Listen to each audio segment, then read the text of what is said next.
We all love the Florida Keys. They are a real hotspot, and that's a good thing, but not so a good thing when the hotspot is a hotspot because of COVID-19, as it has been for the last few weeks. Roman Gastesi is the Monroe County Administrator with us live today. Roman, great to see you. Great to see both of you, and thank you for having me, and welcome. Roman, welcome back. Always good to see you. So sort of give us the update on this surge in COVID-19 cases in Monroe County. How many are there? Because the New York Times says that there were 719 between August 22nd and September 4th. Boy, that's a big number. We really have had big numbers, big surge in the last few weeks, like you mentioned. But that's the bad news. The good news is that the numbers seem to be trending down, stabilizing, if you will.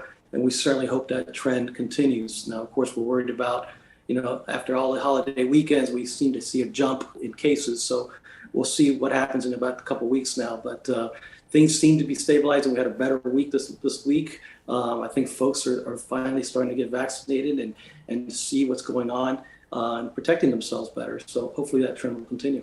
Yeah, that is actually a statewide trend, but as we've seen last year, the trend of cases goes down. Still, the hospitalizations lag, the fatalities lag behind that, so it's still a really tenuous time. But Roman, what's interesting about the Live and Be Free Keys is that for the first time, you now have a mask mandate in County Hall, county facilities. The school district there is the only school district in South Florida that does have a parent opt-out, so is not fighting with the state over that. So any plan to really get tough and close the borders again? Or how are the Keys handling the current situation? Hopefully, like I mentioned, that things are looking better. So I don't think we're going to get there, but it's certainly on the table. We don't want to do that. Nobody ever wants to do that again.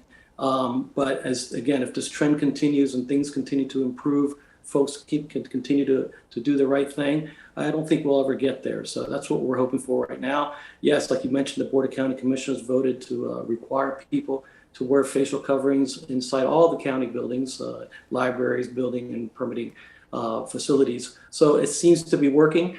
And this applies, by the way, to visitors, to all visitors and staff, regardless of vaccination status. So it seems to be working. Again, we'll see what happens here in the next couple of weeks after this, long weekend. Yeah, Roman, let me just ask you, having once had a home in the Keys, I know how famously independent people are down there, the conchs. Have you had anybody sort of say when they went into a county building, "You're telling me to put on a mask? I'm not going to wear a mask"? I mean, have you had some pushback? I haven't heard of any, to be honest with you. It's only been a couple of weeks, so I think folks are understanding. Folks see the numbers, like you mentioned, very independent, the pirates down here. Well, one thing that they have is common sense also. So when they see the numbers rising the way that they are rising, I think people started to react. And you have the organizations that are voluntarily canceling or postponing events, like the organizers of Key West Fantasy Fest. They have canceled the parade and the street fair. Yeah. And Michael, I know you know this, and certainly the both of you know how important that event is. But it's the right thing to do. It's the prudent thing to do, and they're acting accordingly. Michael was so bummed when Fantasy Fest was canceled. So Roman, I was looking forward to marching down Duval Street in costume. Yeah. So Roman, the real serious situation is usually with the hospitals north of the border. There have been some really tense moments here in the last couple of weeks with hospital admissions and resources. And in the Keys, the hospital census and the capacity is so much lower. Speak, if you will, how that's doing. Have the hospitals needed to transport any patients to Miami-Dade hospitals? Are they resourced? Are they holding? They're holding their own. We use a stoplight, green light, yellow, and then a red light. We have 3 hospitals. 2 are on green light; they're green to go, and then the one down in Key West is a yellow. They have a little concern, but the biggest concern, which a lot of people have, is staffing. And they are a big organization. I think they have over 60 hospitals throughout the Southeast United States, so they can bring in folks from other hospitals, and that's exactly what they've been doing. So they're fine. We're monitoring. We talk to them on a daily basis, not 2 or 3 times a day. and they're doing a swell job.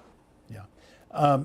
Ramon, Roman, I'm sorry. I did check the New York Times dashboard, and I saw the toll of COVID in the Keys has been really high. About 9,500 cases since the pandemic began, 52 deaths. I mean, it's really a tragic situation. I'm sure you have people who work for you, friends of yours who have had COVID-19.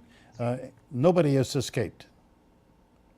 Absolutely. As a matter of fact, it's well known that one of our commissioners right now, Mike Forrester, anybody that knows the restaurant in the Upper Keys, Mangrove Mike's owner, he's in the hospital right now in Miami-Dade, and he's been intubated, and he's fighting the best he can. So no, it's definitely hit home for all of us, and we just have to be careful and get through this last, hopefully what is their last spike. We always appreciate you. We value our Keys peeps who are a valued part of our viewing audience, and we absolutely wish the best to Mangrove Mike's.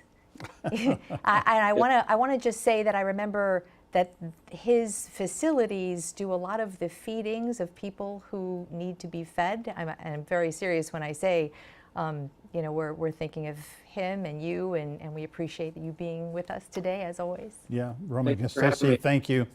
You are a friend of the program. We appreciate it. Thank you.